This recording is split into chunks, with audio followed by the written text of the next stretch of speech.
Hello guys and welcome back. Today we're doing a farming guide specifically talking about plants in Enshrouded. This was one of my first builds that I've done. You may have seen a video on my main channel where we talked about farming in Enshrouded, but hopefully this guide today is going to be all-encompassing and cover everything that you need to know specifically about planting plants in Enshrouded and the various tips and tricks that I would give you. We'll also cover at the end various ways I think that Keen should improve the farming aspect of the game, and I do think there's going to be improvements to Enshrouded made, even though we haven't had them so far. What I think will come we'll also cover as well. I'm not going to be covering animal taming in this particular guide. We'll cover that at a later date because that's worthy of a video on its own, but specifically plants. So we're going to head over to my new build, which has changed a little bit compared to this one, and also has some organization tips that we can talk about too.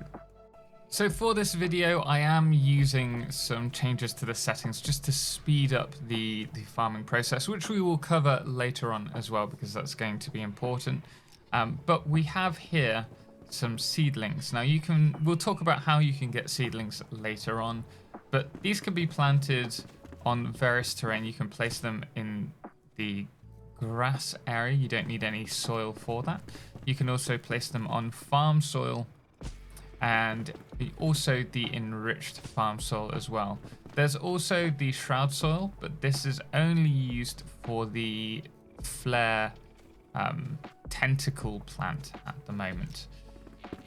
And the only difference between these three different soils is the plant growth time. So the slowest will be just planting it in normal soil. We then have the farm soil, and the fastest growth time, and it will probably grow before our eyes shortly, is the enriched farm soil. So this is what you're going to want to be using when farming if you're wanting to have your plants grow really quickly.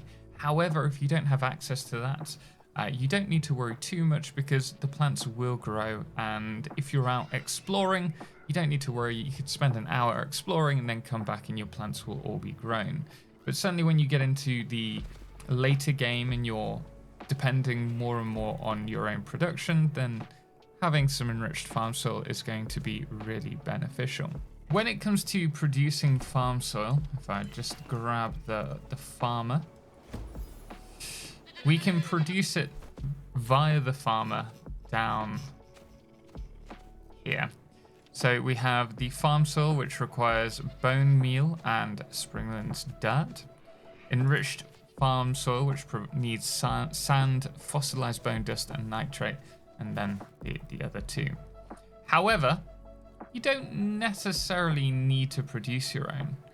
Scattered around the world of Enshrouded, you will find farms where they will have farm soil available. So if you're just getting started, you can go to these farms and you can just, with your pickaxe, dig out the soil so that you can take that home and then use it yourself.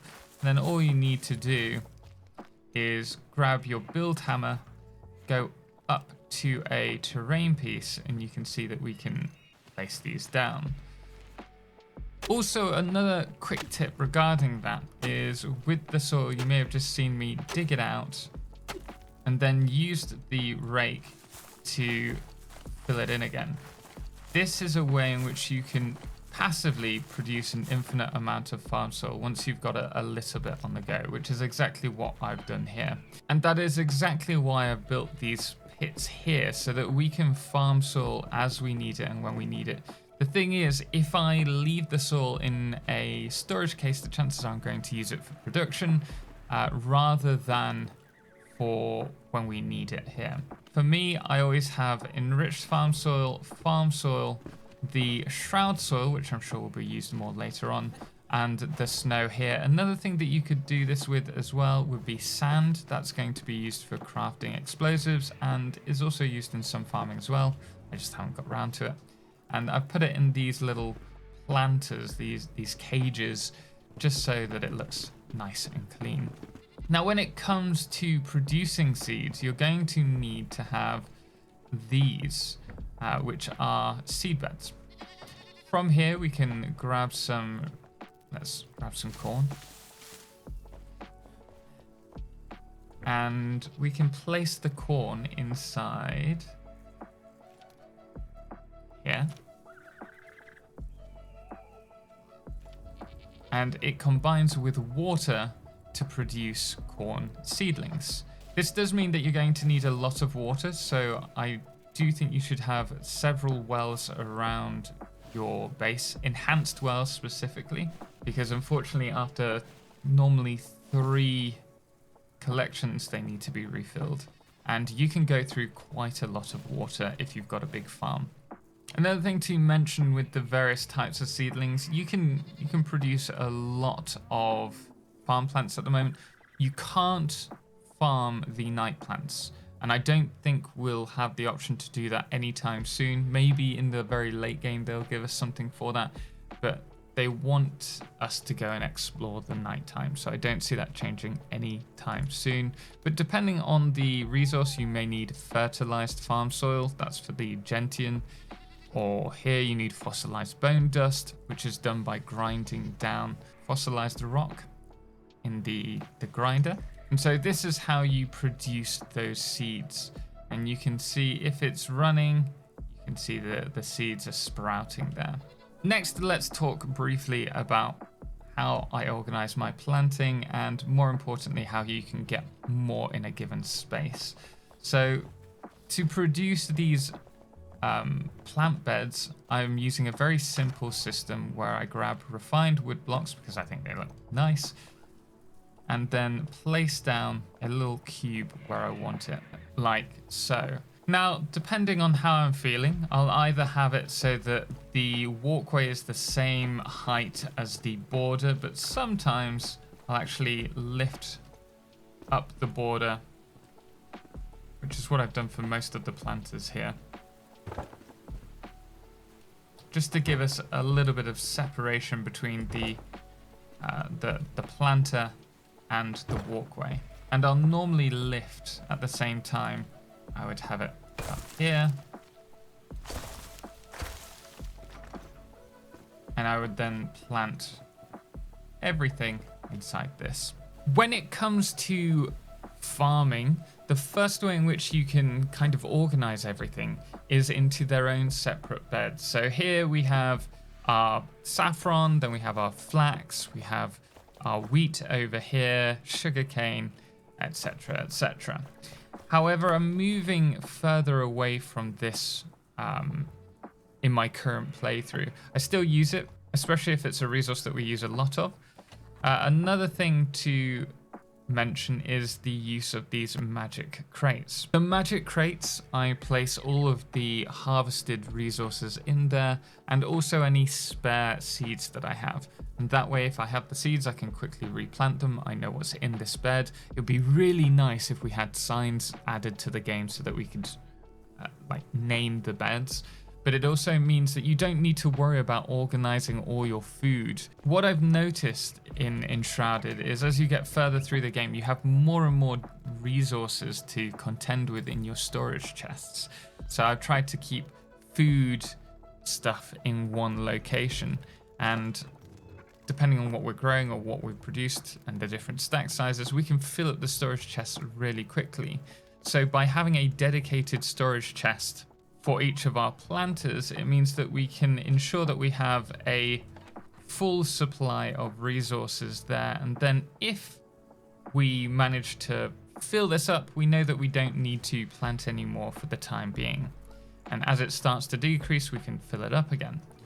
Using these magic crates is actually really good because it means that you can produce items from storage. So if we were to go straight over to the farmer here, you can see that, for example, here we have the forest beets stored, we have the tomatoes and the bell peppers. Albeit I haven't built an oven here yet, but it means we would be able to just produce these stir-fried vegetables straight from the storage that we have for them. But that's not the only way that I've organized my farming areas. So over here we have a more hybrid approach, and this is for specific foods and potions. So these, if we harvest them, place them in here and have the alchemist nearby, we can produce our small mana potions.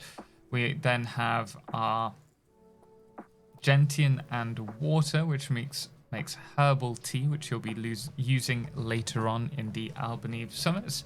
And then we also have our berries and our little mushrooms, penny tops or whatever they've been called, which are used for small health potions. And we can do this to a certain degree. The larger potions need other resources as well. But by organizing it in this way, it makes it easy to know what we need. The problem is if you have lots of different things that you use berries, it'll also start consuming the resources from this crate. So you just have to be aware of that. Over here is another hybrid system, and what this is for is animal feed. So we have the corn, the yak fruit, the corn, the yucca fruit, and also the berries here, which are going to be used for yak food. We don't actually have yaks here at the moment, but the berries need to be dried before they can be used, and then everything will go in here. Up here, something that we need to do now actually is we have all of the corn here and the bushes next to it, which produce the plant fiber, can be used for producing food for our goats. So to demonstrate this, we're just going to stick in the plant matter, one on the cob, and head over to our farmer. Then if we scroll all the way down here, we have our goat food, and we can craft as many of these as we want, and then place them in the planters for our goats, who are very hungry. There you go. They should be a little bit better off now. I think these are faded, yeah. I need some more goat feeders. Another thing that we can do while we're here is just talk about the planting mechanics. So in Enshrouded, if you plant an item, you'll find that you can't place another one within its designated area. It has like a certain amount of space its roots need in order to grow. And so you have to fill out the space kind of like this.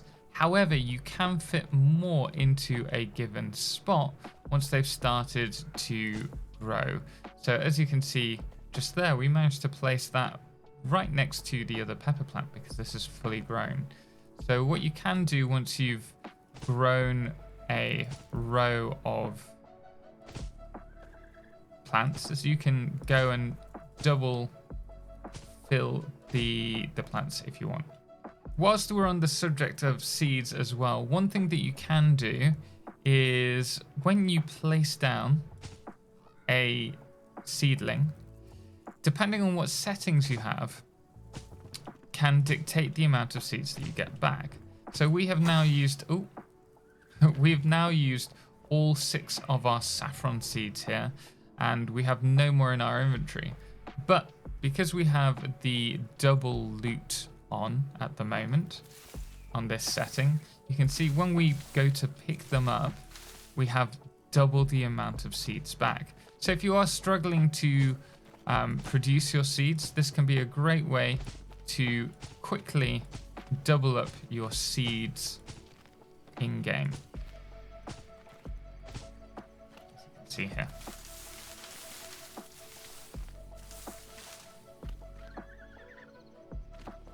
This also means with this setting that if you harvest anything, you will have double the amount. So if we harvest the flax, we've got 2 flax from here. And the other thing is that you can speed up the growth time through those settings. So we'll quickly go over there and I'll show you. So in order to do this, you do need to go out of the game, and then you can go to your save. From here, click edit. Scroll down to the bottom, and down here we have mining damage. So the higher your mining damage is, the less time it takes to harvest mineable resources. The loot amount here, this is double the amount of loot. You also have plant growth speed, which you can see is doubled using this, and then workshop production speed, which can be doubled as well if you don't want to be waiting around for a long time, or you don't want to be setting up loads of workbenches. When we do an actual playthrough, I don't use these, but it's worth mentioning for you. But now that we've covered basically all my tips for farming, what I would say needs changing, and I mentioned this in my previous video, is we still need a way to harvest the resources quicker. Spamming E, especially when you have lots of farms like this, just takes a while, and I'm worried I'm going to get RS in my fingers because I'm constantly spamming them. It's the same with having to place down the seedlings. We have to place them each individually. I think it would be really beneficial to us to have, I think it would be really beneficial for us to have a way of planting 5 plants at a time, or harvesting in bulk. Another thing that I feel needs improving when it comes to farming is the collection of water. At the moment, we can only get 5 water at a time. It takes up a lot of time waiting for us to get that water, and then we have to wait until all of the wells refill in order to harvest more water. So I could see us having some kind of water collection mechanic added to the game later on, especially if we're getting a water biome. Outside of that, with the new shroud soil, I can definitely see us getting more shroud plants that we'll be able to farm in our bases. And I hope, I very much hope, that we have a way to harvest things like sugar and automate it. So at the moment, the only way to get sugar would be to go to the farmer with your sugar cane, and from there you can produce your sugar, which then needs to be given to the beehives in order to produce honey, which is why we have the beehive here next to our, let's add some water to that, our sugarcane planter here. Thinking about it, maybe having a rain catcher would be good for water automation. But guys, we are going to leave it here. I will endeavor to work on a building guide and a taming guide to follow up in this series, so do subscribe for more if you're interested in that. But thank you so much for watching. If you're wondering what to watch next, check out my guide on my favorite farm loot run in Enshrouded now. Until next time, guys, ciao for now.